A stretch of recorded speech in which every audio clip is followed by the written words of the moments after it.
Esta es la tercera parte de nuestra serie de videos largos sobre el debate de Leipzig entre Lutero y Johann Eck. ¿Qué ha pasado? Lutero acorralado, desenmascarado y sin escapatoria. En el debate de Leipzig, Johann Eck lo obliga a admitir lo impensable. Lutero está defendiendo las mismas herejías que condenó el Concilio de Constanza. Primero intenta negar la autenticidad del concilio, luego minimiza las condenas a Juan Hus, y finalmente se coloca por encima del magisterio de la Iglesia. Aquí quedó claro, Lutero no quería reformar la Iglesia, sino destruir su autoridad. Y lo que vino después fue violencia, guerras y división en toda Europa. ¿Cómo terminó todo esto? Descúbrelo en este impactante episodio. Ok, aquí ya entramos en un tema espinoso. ¿Puede un concilio ecuménico equivocarse en cuestiones de fe y moral?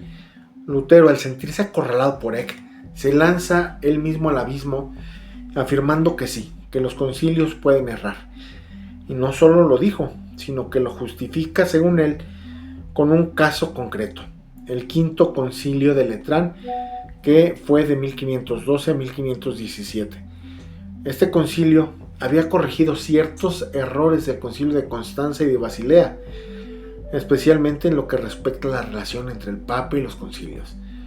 Constanza y Basilea sostenían que un concilio era superior al Papa, mientras que el Quinto de Letrán afirmó la primacía del pontífice. Lutero, en su desesperación, usó esto como un ejemplo de contradicción doctrinal entre concilios. ¿Pero es un error en fe y moral o simplemente una corrección de disciplina? La doctrina católica distingue entre declaraciones dogmáticas e instrucciones disciplinares o pastorales. Constanza y Basilea no definieron infaliblemente que un concilio es mayor que el Papa, sino que lo plantearon dentro de un contexto de crisis eclesial tras el cisma de Occidente. Hay que entender el contexto. Esa palabra hay que enseñársela a los protestantes. Contexto. Sacan de contexto todos los textos de la Biblia y tal. Y nosotros les empezamos a decir, sacas de contexto la Biblia y nos la quieren regresar. Pero la realidad es que ellos siempre son los que sacan todo de contexto. Entonces, ¿cuál es el contexto? El cisma de Occidente.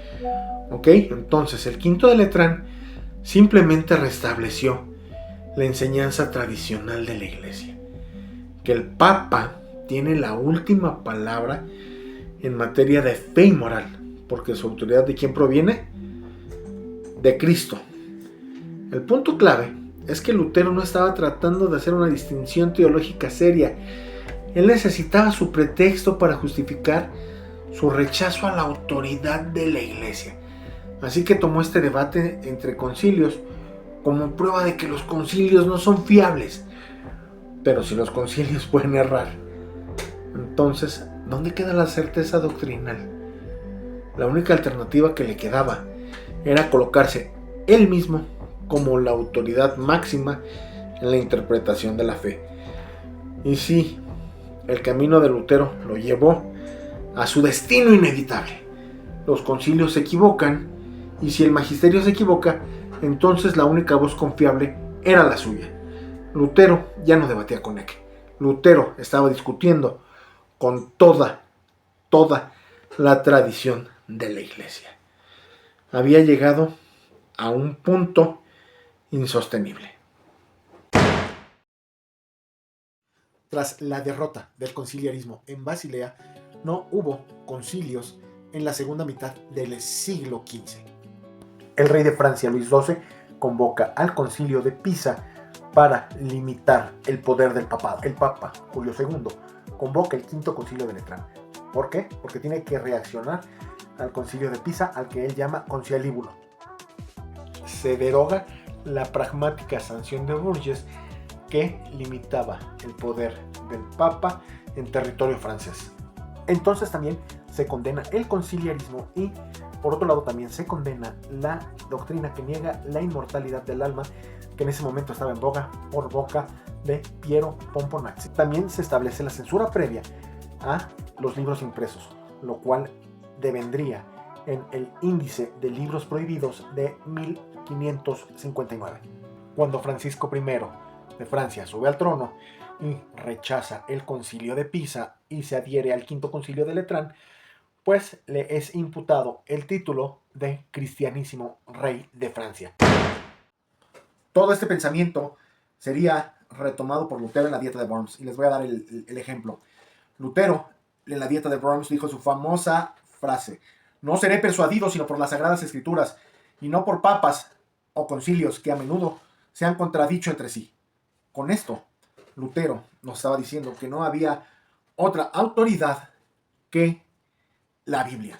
Ya se estaba gestando la innovación de la sola escritura, desestimando la tradición eclesiástica, la cual, según él, se hallaba plagada de contradicciones históricas y doctrinales. ¿Por qué? Porque nunca entendió el contexto y acomodó a su conveniencia las circunstancias y las doctrinas, cosa que le refutaría Johann Eck. Volvamos al debate de Leipzig. En respuesta a sus declaraciones, Johann Eck despliega una estrategia dialéctica rigurosa y erudita, la cual no se centró en debatir la autenticidad o el contenido específico de los concilios ecuménicos, en este caso el de Constanza o las sesiones de Basilea, sino que optó por reafirmar la superioridad interpretativa del magisterio. Eck sostuvo que la autoridad para interpretar las Sagradas Escrituras residía exclusivamente en el Papa y en los concilios, que imbuidos de la asistencia del Espíritu Santo a lo largo de los siglos, estaban en una situación insustituible para instruir al pueblo en doctrinas esenciales, como la supremacía del Papa, como la existencia del purgatorio o la validez de las indulgencias. Con vehemencia, Eck argumentó que si la Iglesia, mediante concilios y la sucesión papal, había establecido de manera inequívoca dichas doctrinas, entonces cualquier interpretación disidente, como la que Lutero proponía, debería ser rechazada. En otras palabras, para Eck, la interpretación autorizada de la fe no era una cuestión de opinión personal. Es decir, no cualquier hijo de vecino va a venir a interpretar las escrituras, ¿ok? Porque si no, pasa lo que pasó con la Reforma. Una atomización de la Iglesia que no tiene descripción, ¿ok? La fidelidad a la tradición apostólica nos dice que la interpretación viene del papado y de los concilios. Está consagrada en la historia y en la praxis eclesiástica. Posteriormente, Eck regresa al núcleo del debate. ¿Ok? Lutero lo quería sacar, pero Eck lo regresa, lo centra.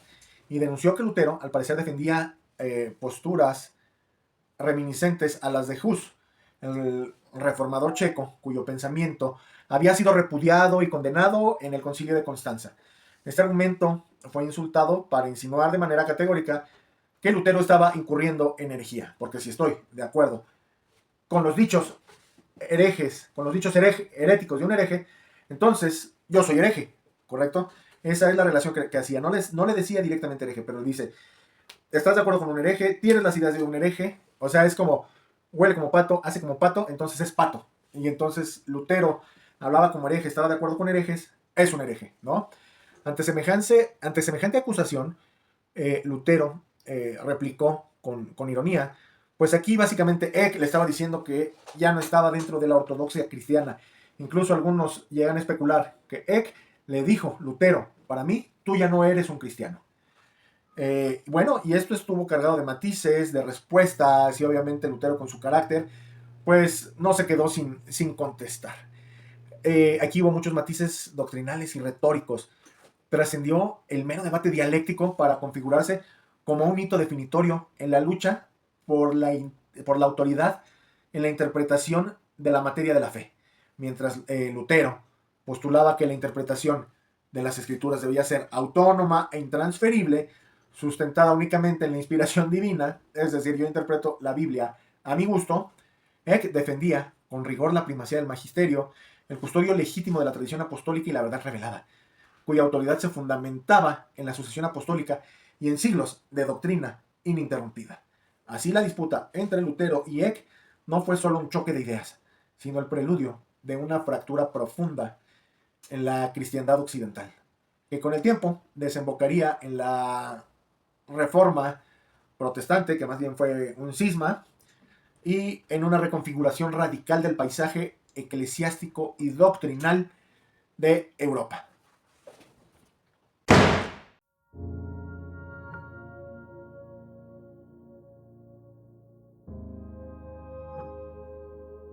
Esta fue nuestra tercera entrega del debate de Leipzig, que sea de bendición. No te olvides de compartirle este video a tus nietos para que no se hagan aleluyos. Suscríbete, please.